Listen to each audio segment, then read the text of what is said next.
এখন শুনবেন আজকের গুরুত্বপূর্ণ খবরের শিরোনাম। যুদ্ধবিরতির আলোচনা শেষ পর্যায়ে চুক্তি শীঘ্রই কাতার। ইউক্রেনে ধরা পড়া এড়াতে আত্মঘাতী হচ্ছেন উত্তর কোরিয়ার সেনারা। দক্ষিণ কোরিয়ার অভিশংসিত প্রেসিডেন্টকে গ্রেফতারে আবার অভিযান, মইবে বাড়িতে ঢুকলেন তদন্তকারীরা। কার্টার কিম সাক্ষাৎ আটকে দিয়েছিল পারমাণবিক যুদ্ধ। ট্রাম্পকে হত্যার পরিকল্পনা করেনি ইরান। রাশিয়ার সেনাবাহিনীতে কর্মরত ভারতীয় নাগরিকদের মৃত্যু। যুদ্ধবিরতির আলোচনা শেষ পর্যায়ে চুক্তি শীঘ্রই কাতার। গাজায় যুদ্ধবিরতি এবং জিম্মি বিনিময় নিয়ে আলোচনা শেষ পর্যায়ে রয়েছে বলে জানিয়েছে কাতার।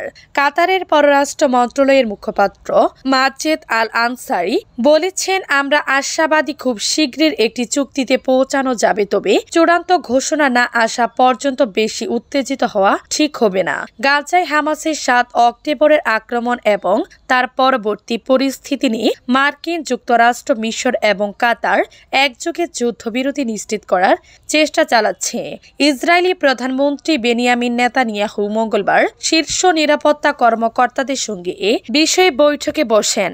মার্কিন পররাষ্ট্রমন্ত্রী অ্যান্টনি ব্লিংকেন বলেন, চূড়ান্ত হওয়ার অপেক্ষায় এখন বল হামাসের কোর্টে।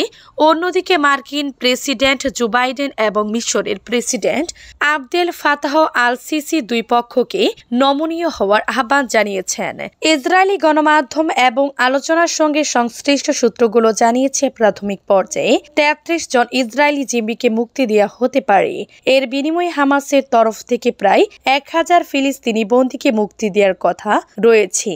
ইউক্রেনে ধরা পড়া এড়াতে আত্মঘাতী হচ্ছেন উত্তর কোরিয়ার সেনারা। ইউক্রেনের কুরস্ক অঞ্চলে রুশ বাহিনীর সঙ্গে তীব্র লড়াইয়ের পর সেখানে মৃতদেহ খুঁজতে গিয়ে ইউক্রেনের বিশেষ বাহিনী এক চমকপ্রদ ঘটনা প্রত্যক্ষ করেছে। তুষার ঢাকা এলাকায় পাওয়া গেছে উত্তর কোরিয়ার বেশ কিছু সেনার মৃতদেহ। এর মধ্যে একজন সেনা তখনও জীবিত ছিলেন, তবে ইউক্রেনীয় সেনারা কাছে যেতে ওই উত্তর কোরীয় সেনা নিজের গ্রেনেড বিস্ফোরণ ঘটিয়ে আত্মঘাতী হন। ইউক্রেনের বিশেষ বাহিনীর পক্ষ থেকে জানানো হয়, ধরা পড়ার ভয় থেকে এমন সিদ্ধান্ত নিয়েছেন ওই সেনা। ইউক্রেনীয় কর্মকর্তাদের মতে এমন আত্মঘাতী ঘটনা প্রমাণ করে উত্তর কোরিয়ার সেনারা কি মাত্রায় মস্তিষ্ক ধুলাইয়ের শিকার। তাদের শেখানো হয়েছে যে ধরা পড়া মানে দেশদ্রোহিতা। ইউক্রেনীয় এবং পশ্চিমা গোয়েন্দা রিপোর্টে জানা যায়, উত্তর কোরিয়ার সেনাদের মধ্যে ধরা পড়ার চেয়ে আত্মহতি দেওয়ার প্রবণতা বেশি। দক্ষিণ কোরিয়ার অভিশংসিত প্রেসিডেন্টকে গ্রেফতারে আবার অভিযান, মইবে বাড়িতে ঢুকলেন তদন্তকারীরা। দক্ষিণ কোরিয়ার অভিশংসিত প্রেসিডেন্ট ইউন সুক ইউলকে গ্রেফতারে তার সিউলের বাড়িতে ঢুকেছেন তদন্তকারী কর্মকর্তা। প্রথমবার ব্যর্থ হওয়ার পর এই নিয়ে দ্বিতীয়বার ইউনকে গ্রেফতারের চেষ্টা করা হচ্ছে। আগের মতো এবারও বাধার মুখে পড়তে হয়েছে তদন্তকারী কর্মকর্তাদের। তাই নিরাপত্তা বেষ্টনী পেরিয়ে মইবে বাড়ির প্রাঙ্গণে ঢুকেছেন তারা। দেশটির বার্তা সংস্থা ইয়নহাপ জানান, রাজধানী সিউলের মধ্য অঞ্চলে স্থানীয় সময় গতকাল মঙ্গলবার সন্ধ্যা 7:30টার দিকে বেশ কয়েকজন কর্মকর্তা মইবে ইউনের বাড়ির প্রাঙ্গণে ঢুকে পড়েন। তবে বাংলাদেশ সময় আজ বুধবার সকাল 7:30টা পর্যন্ত তাকে গ্রেফতারের কোনো খবর পাওয়া যায়নি। ইউনকে গ্রেফতারে তদন্তকারী কর্মকর্তাদের গতকালের প্রচেষ্টা প্রাথমিকভাবে রুখে দেন প্রেসিডেন্টের নিরাপত্তা বাহিনীর প্রেসিডেন্সিয়াল সিকিউরিটি সার্ভিস PSS সদস্যরা। গাড়ি দিয়ে বাড়ির প্রবেশ পথে প্রতিবন্ধকতা তৈরি করা হয়। সেই সময় সেখানে ক্ষমতাসীন রক্ষণশীল পিপল পাওয়ার পার্টির আইন প্রণেতা ও ইউনের আইনজীবীরা ছিলেন বলে জানিয়েছে ইয়নহাপ। কার্টার কিম সাক্ষাৎ আটকে দিয়েছিল পারমাণবিক যুদ্ধ। 3 দশক আগে বিশ্ব এক পারমাণবিক যুদ্ধের দ্বার প্রান্তে পৌঁছে গিয়েছিল, কিন্তু জিমি কার্টারের উত্তর কোরিয়া সফর সবকিছু বদলে দেয়। 1994 সালের জুনে যুক্তরাষ্ট্রের সাবেক প্রেসিডেন্ট জিমি কার্টার উত্তর কোরিয়ার তৎকালীন নেতা কিম ইল সাং এর সঙ্গে আলোচনার জন্য পিয়ংইয়ংয়ে পৌঁছান। এটি ছিল এক নজিরবিহীন ঘটনা, কারণ ওইবারই প্রথমবার কোনো বর্তমান বা সাবেক মার্কিন প্রেসিডেন্ট উত্তর কোরিয়া সফর করেছিলেন। এই সফর ছিল কার্টারের ব্যক্তিগত হস্তক্ষেপের একটি উন্নত দৃষ্টান্ত। অনেকের মতে এটি অল্পের জন্য যুক্তরাষ্ট্র ও উত্তর কোরিয়ার মধ্যে যুদ্ধ এড়াতে সাহায্য করেছিল, যা লাখ লাখ মানুষের জীবন কেড়ে নিতে পারত। এছাড়া এটি পিয়ংইয়ং ও পশ্চিমাদের মধ্যে সম্পর্ক স্থাপনের একটি যুগের সূচনা করেছিল। এর কোনো কিছুই হতো না যদি না কার্টার তার কূটনৈতিক চালগুলো চালাতেন।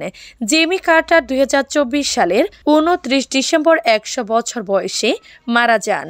উত্তর কোরিয়া বিশেষজ্ঞ জন ডেলুরি বিবিসিকে বলেন, কিম ইল সাং এবং বিল ক্লিনটন একটি সম্ভাবনা সংঘাতের দিকে এগিয়ে যাচ্ছিলেন এবং কার্টার সেই ফাঁকা স্থাপনটি পূরণ করেন।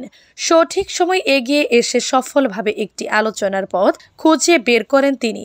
1994 সালের শুরুর দিকে উত্তর কোরিয়ার পারমাণবিক কর্মসূচি বন্ধ করা নিয়ে দুই দেশের আলোচনা চলাকালীন ওয়াশিংটন ও পিয়ংইয়ং এর মধ্যে উত্তেজনা চরমে উঠে। ট্রাম্পকে হত্যার পরিকল্পনা করেনি ইরান। যুক্তরাষ্ট্রের নবনির্বাচিত প্রেসিডেন্ট ডোনাল্ড ট্রাম্পকে হত্যার ষড়যন্ত্র করেছিল ইরান। দেশটির প্রেসিডেন্ট মাসুদ পেজেশকিয়ান এমন অভিযোগ অস্বীকার করেছেন।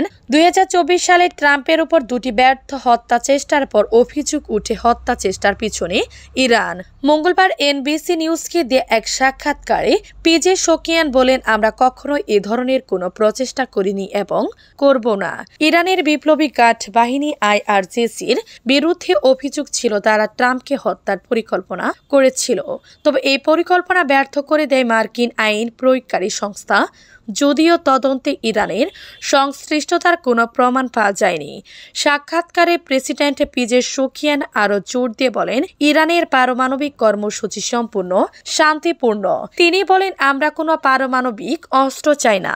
2015 সালের পারমাণবিক চুক্তি থেকে যুক্তরাষ্ট্রের সরে যাওয়া এবং ট্রাম্পের প্রথম মেয়াদকালে ইরানের উপর কঠোর নিষেধাজ্ঞা আরোপ নিয়ে প্রশ্ন উঠলে তিনি বলেন, আমরা কখনো সংঘাতে আগ্রহী নয়, তবে আমরা প্রতিক্রিয়া দিতে প্রস্তুত।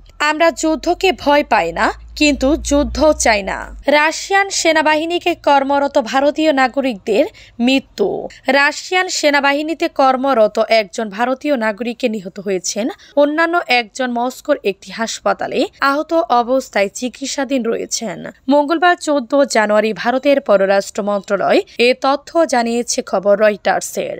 ভারতের মন্ত্রণালয় এক বিবৃতিতে জানিয়েছে, প্রধানমন্ত্রী নরেন্দ্র মোদীর সরকার মস্কোতে রাশিয়ান কর্তৃপক্ষ ও নয়া দিল্লিতে রাশিয়ান দূতাবাসের কাছে বিষয়টি জোরালোভাবে তুলে ধরেছে এবং রাশিয়ান সেনাবাহিনীতে কর্মরত বাকি ভারতীয় নাগরিকদের দ্রুত প্রত্যাপূরণের দাবি পুনর্ব্যক্ত করেছে। মন্ত্রণালয় জানিয়েছে, মরদেহ ভারতে দ্রুত আনার জন্য রাশিয়ান কর্তৃপক্ষের সঙ্গে যোগাযোগ করা হয়েছে। এছাড়া আহত ব্যক্তিকে